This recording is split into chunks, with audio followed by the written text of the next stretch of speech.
วัสดีค่ะท่านผู้ชมชาว YouTube และท่านผู้ที่ติดตามมาอยู่799ทำนายทายทักนะคะคราวนี้เราจะมาทำนายดวงชะตาของ12ราศีนะคะในเรื่องของดวงทั่วๆไปนะคะการงานการเงินความรักและก็สุขภาพนะคะจะเป็นการทำนายโดยใช้หลักโหราศาสตร์ไทยในการทำนายโดยใช้วิธีการทำนายแบบ12เรือนนะคะจะเป็นการทำนายช่วงระยะสั้นๆนะคะจากที่คุณเปิดดูไปจนถึงประมาณมกรากุมภาก็จะมีการทำนายกันอีกครั้งหนึ่งนะคะกินระยะเวลาประมาณนี้นะถึงกุมภานะคะการทำนายครั้งนี้เป็นการทำนายโดยรวมๆนะคะบางท่านก็ตรงบางท่านก็ไม่ตรงนะคะบางท่านอย่าซีเรียสกับการดูดวงนะคะดูเป็นแนวทางไปถ้าดีก็สบายใจถ้าไม่ดีก็เป็นแนวทางนะคะเพื่อที่จะทำอย่างไรนะคะหาลู่ทางนะคะเป็นแนวทางในการที่จะดำเนินหรือจะแก้ไขปัญหาที่มันเกิดขึ้นได้นะคะหรือทำใจนะจะพูดอย่างนี้ก็ได้นะคะในที่นี้เราจะมาทำนายดวงชะตาของชาวราศีกรกฎนะคะชาวราศีกรกฎคือผู้ที่เกิดระหว่างวันที่16กรกฎาคมถึง15สิงหาคมนะคะราศีนี้จะเป็นธาตุน้ำนะคะสัญลักษณ์ก็คือกุ้งนะช่วงนี้นะชาวราศีกรกฎรู้สึกอาจจะมีความสุขเข้ามานะคะความสุขในครอบครัวนะความสุขในเรื่องต่างๆก็จะส่วนใหญ่จะเป็นความสุขในเรื่องของครอบครัวมากกว่าความรักนะคะในบางท่านนะคะอยู่กันพร้อมหน้าพร้อมตาอยู่กันแบบอบอุ่นขึ้นนะปัญหาเบาลงนะคะแต่ว่าสิ่งที่เป็นปัญหาสำหรับชาวราศีกรกฎในระยะนี้จะเป็นเรื่องงานนะคะแล้วก็เรื่องโชคลาภจะไม่ค่อยมีนะคะช่วงระยะนี้นะคะการเงินก็เป็นอะไรที่รีบเร่งมากคือร้อนเงินอยู่นะคะระยะนี้นะเหมือนกับว่ากำลังจะตัดสินใจเรื่องการเงินจะใช้เงินเนี่ยไปทำอะไรนะจะใช้เงินก้อนนี้ไปทำอะไรดีในบางท่านอาจจะตัดสินใจว่าหาเงินหรือเงินนี้จะใช้ในการแต่งงานหรือมาสร้างครอบครัวด้วยกันนะคะสำหรับบางท่านนะคะคือจะเป็นเรื่องที่ต้องตัดสินใจในเรื่องการใช้เงินแล้วว่าเตรียมไว้นี่จะเริ่มจับจ่ายแล้วจะเริ่มจะตัดสินใจแล้วจะเอายังไงกับเรื่องการเงินนะคะแต่ว่าเงินที่ได้นะถ้าถามว่าเงินจะประสบความสำเร็จเรื่องการเงินอยู่นะคะแล้วก็แต่ว่าได้มาก็เหมือนกับว่าจะต้องมีการวางแผนจะจับจ่ายออกไปแต่ไม่เกี่ยวกับทางด้านโชคลาภนะคะโชคลาภอาจจะมาทางด้านการครอบครัวนะคะหรือได้มาจากการติดต่อนะคะหรือการติดต่อทำธุรกรรมเกี่ยวกับการเงินเนี่ยอาจจะประสบความสำเร็จนะคะหรือจากคนรักนะคะเพื่อนฝูงช่วงนี้ก็มีความสำเร็จดีนะคะอาจจะเจอกันเป็นบางครั้งบางคราวนะคะเพื่อนของชาวราศีกรกฎนะไม่ค่อยมีปัญหาอะไรแต่สิ่งที่มีปัญหาก็คือญาติพี่น้องของชาวราศีกรกฎเนี่ยอาจจะมีการแบบปัญหาแตกแยกครอบครัวนะการเงินก็หนักนะหรือการเดินทางอาจจะมีปัญหาหรือเจ็บป่วยก็ได้นะคะสำหรับป่วยหนักด้วยนะคะสำหรับญาติพี่น้องของชาวราศีกรกฎนะคะส่วนบุตรบริวารลูกหลานนะตอนนี้ก็รู้สึกว่าเข้ามาปรึกษาหารือขอคำแนะนำนะมีการแบบเขาเรียกว่าต้องการคำชี้นำจากท่านนะคะในเรื่องของบริวารหรือลูกหลานในความสุขทั่วไปก็พอมีอยู่นะคะในเรื่องของความรักก็พอมีสำหรับคนที่โสดอาจจะเริ่มคุยกันและจะมีเข้ามาอยู่นะคะแต่เพิ่งจะเริ่มคุยกันนะสำหรับคนโสดนะคะส่วนคนที่จะใช้หรือไหว้วานหรือช่วยเหลือเป็นธุระอะไรเนี่ยมีนะคะเขายินดีที่จะช่วยเหลือนะบริวารนะหรือคนที่จะเข้ามาช่วยเหลือคุณในเรื่องต่างๆโดยที่คุณไม่ต้อง ใช้อะไรเขาก็เสนอตัวเขาก็ยินดีที่จะช่วยเหลือนะคะนะในเรื่องของอาจจะเป็นในเรื่องของเรื่องทั่วๆไปเนี่ยนะคะส่วน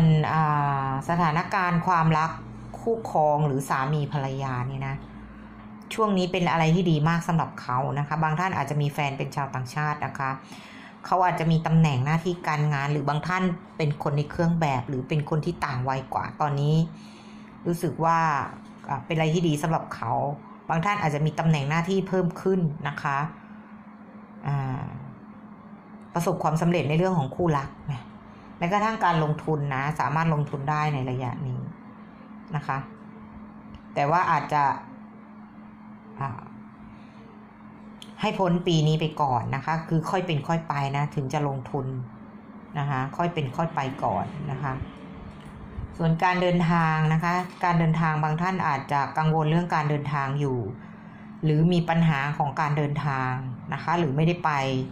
นะหรือติดขัดไปได้ก็จะติดขัดหรือว่า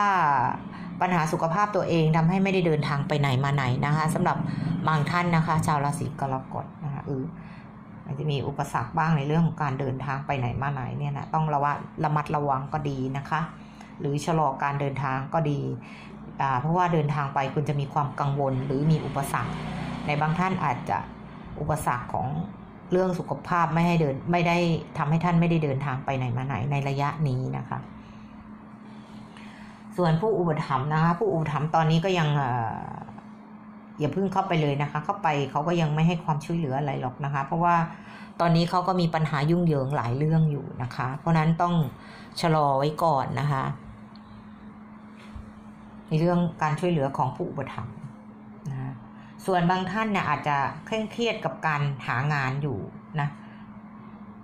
หรือบางท่านอาจจะมีปัญหาเรื่องงานเนี่ยยุ่งยากมากตอนนี้เครียดนะในบางท่านที่ทำงานอยู่อาจจะมีความผิดพลาดเรื่องงานนะหรือโดนเพ่งเล็งนะ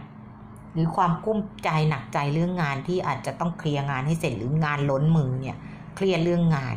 แต่สำหรับคนที่หางานใหม่เนี่ยอาจจะยากหน่อยนะคะในระยะนี้นะคะมันจะเหนื่อยหน่อยทิ้งช่วงไปสักระยะหนึ่งก่อนอาจจะเป็นปีหน้าก็เริ่มลุยกันใหม่นะคะส่วนระยะนี้อาจจะมีปัญหาเรื่องงานหน่อยสำหรับคนที่หางานใหม่เนี่ยที่รองานอยู่ก็ยังต้องรอก่อนนะคะเรารู้อยู่แล้วเราก็อย่าไปเคร่งเครียดกับมันนะคะสบายๆรู้สึกว่าจะเครียดมากเรื่องงานนะคะชาวราศีกรกฎในระยะนี้ส่วนดวงก็อย่าไปเสี่ยงไปเลยค่ะช่วงระยะนี้ก็โชคก็ยังไม่เข้านะคะแต่ว่าดูแล้วนะชาวราศีกรกฎนะในระยะนี้จะเป็นอะไรที่ดีมากนะมีการแบบมีความสุขนะมีความสุขเข้ามานะแล้วก็อยู่กันพร้อมหน้าพร้อมตาหรืออาจจะได้เงินจากที่การติดต่อนะคะเงินที่รอคอยจะมีความสำเร็จนะคะแล้วก็มีการจ่ายเงินก้อนโตด้วยนะคะนะในเรื่องการเงินเนี่ยนะจะเป็นอะไรที่ดีมากดวงชะตาของชาวราศีกรกฎรู้สึกจะสมหวังอยู่นะคะในระยะนี้ยกเว้น1โชคความเครียดงานแต่ว่าเรื่องทั่วๆไปหรือเรื่องเกี่ยวกับอย่างอื่นบุตรบริวารลูกหลานความสุขทั่วไปหรือพอจะมีนะคะนะอันนี้จะเป็นการทำนายโดยรวมๆนะคะถ้าเกิดท่านไหนที่ไม่ชอบก็ขอให้ผ่านไปนะคะทีนี้เราจะมาสรุปเรื่องการงานของชาวราศีกรกฎนะว่าเป็นอย่างไรบ้างนะการงานของชาวราศีกรกฎก็อย่างที่บอกคนที่หางานก็จะเคร่งเครียดหน่อยนะแต่ก็ยังไม่ได้งานในระยะนี้ส่วนคนที่ทำงานอยู่แล้วนะอาจจะมีปัญหาเรื่องงานล้นมือเครียดเคลียร์ปัญหาไม่เสร็จนะ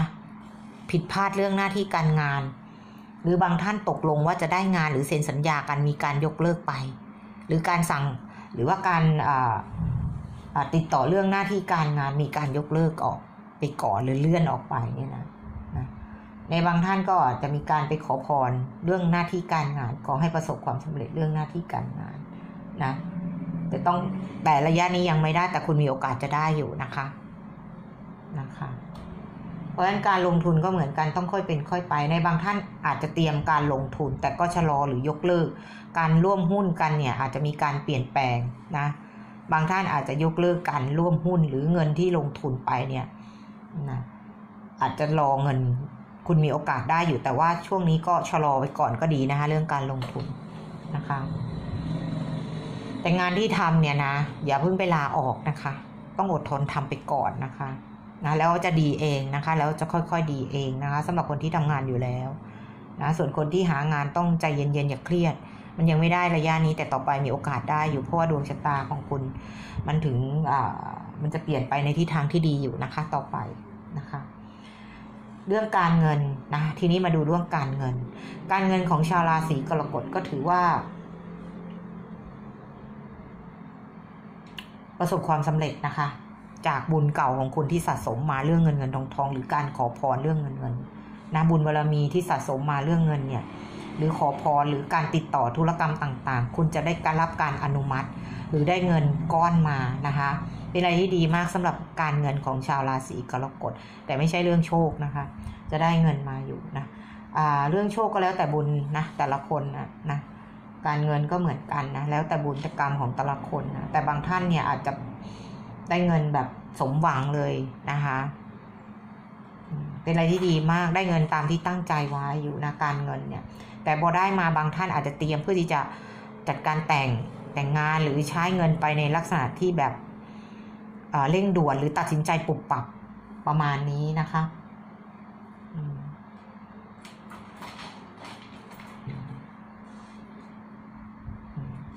นะคะ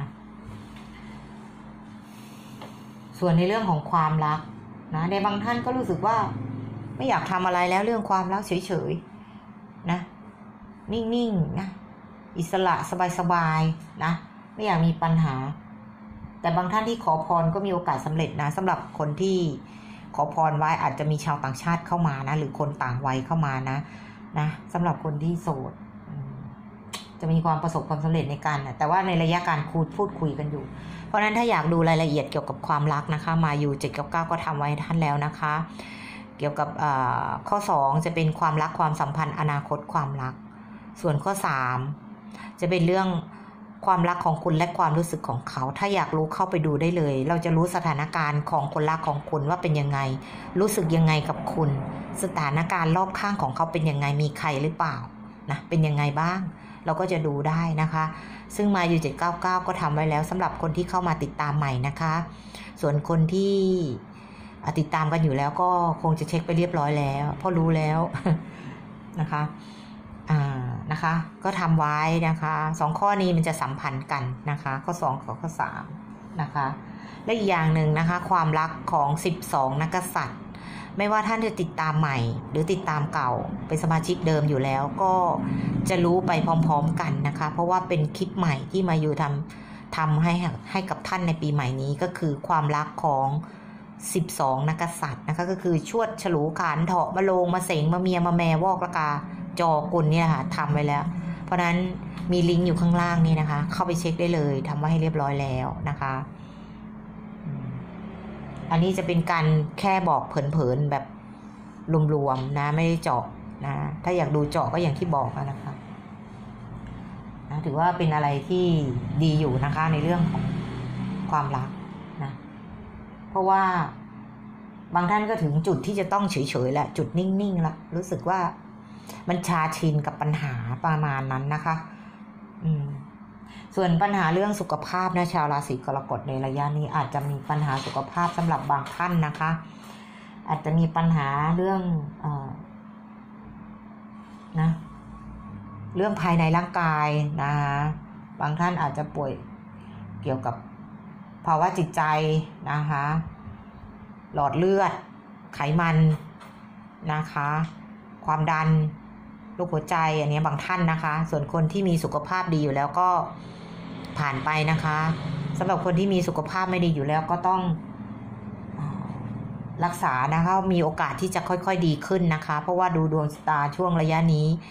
อาการจะค่อยๆดีขึ้นอยู่นะคะสำหรับคนที่มีปัญหาสุขภาพอยู่แล้วนะคะ